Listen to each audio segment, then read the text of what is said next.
or a street that's leading down to the Chao Phraya River, and you can see the sandbags right down here below my foot are sandbags because the Chao Phraya River is like 1 meter from overflowing its banks. This is the main river that runs through Thailand.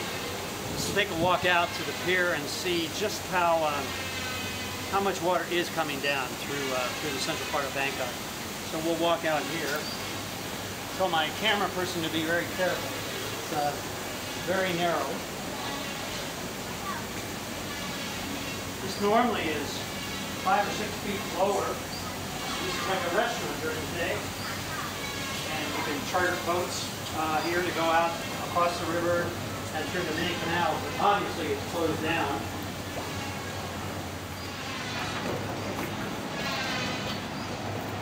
So this is the Chao Phraya River, known as the River of Kings. Water comes down from the northern part of Thailand.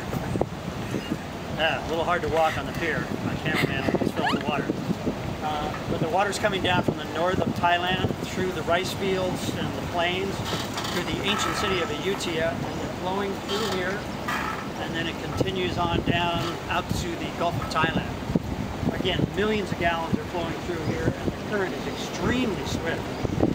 They're hoping that this will probably be finished within maybe 7 days to a week, and the levels will go back down and Thailand can return to normal in probably what is going to be known as the worst floods in Thailand's history. From Bangkok, this is Dan Heron on the banks of the Chao Phraya River.